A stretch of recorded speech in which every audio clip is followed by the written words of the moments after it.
அனைவருக்கும் வணக்கம். செஞ்சோற்று கடன் தீர்க்க சேராத இடம் சேர்ந்து வஞ்சத்தில் விழுந்தாயம்மா பிரேமலதா, வஞ்சத்தில் விழுந்தாயம்மா. யாரையும் நான் குறிப்பாக சொல்லலைங்க, உங்களுக்கே தெரிஞ்சிருக்கும். அந்த காலகட்டத்தில் கேப்டன் விஜயகாந்த் அவர்கள் கேப்டன் பிரபாகரன் படம் வெளிவந்த பின்னாடி அந்த கேப்டன்கிற பெயரையும் தக்க வச்சுக்கிட்டு மக்கள் உள்ளத்திலையும் ஓரளவு இடம் பிடித்து கிட்டத்தட்ட பதிவான வாக்குகளில் 10% வரைக்கும் வாக்கு வாங்கியிருந்தார்.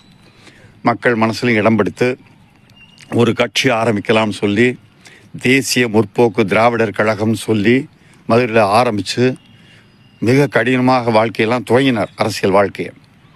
அவருடைய ஆண்டாள் அழகர் திருமண மண்டபம் இடிக்கப்பட்டு அதனால் ஏகப்பட்ட கஷ்டத்துக்கு பணச்சிரமத்துக்கு ஆளாகியும் அவர் பெரிய அந்த சொல்லப்படுகிற கட்சியோடு கூட்டணி வச்சுக்கல. அவருண்டு வேலை உண்டு அப்படின்னு மக்களை சந்திக்கலையும் எளிமையான பேச்சுக்கள்லையும் இருந்தார். அதற்கப்புறம் அண்ணா திராவிட முன்னேற்ற கழகத்தோடு கூட்டணி வச்சு அவர் எதிர்க்கட்சி தலைவருமானார்.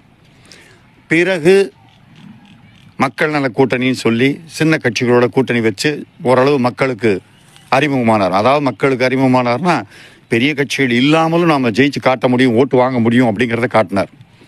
இப்படி பல வகையில் அவருக்கு தொந்தரவு வேறு ஒரு கட்சியிலிருந்து வந்தது. அது தமிழக மக்களுக்கு எல்லோருக்குமே தெரியும். ஆனால் அதை மறந்துட்டு அவருடைய பெயரை கொண்ட கட்சி தலைவியாக இருக்கக்கூடியவங்க யார் அவர்களுக்கு அவ்வளவு தொல்லை கொடுத்தார்களோ அவங்களோடைய கூட்டணி வச்சுருக்காங்க இந்த தேர்தலில்.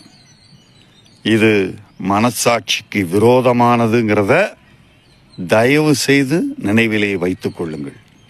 இதற்கு உறுதியாக தேர்தலிலே மக்கள் பாடம் கற்பிப்பார்கள் என்பது நம்முடைய கருத்து. மீண்டும் சந்திப்போம். வணக்கம்.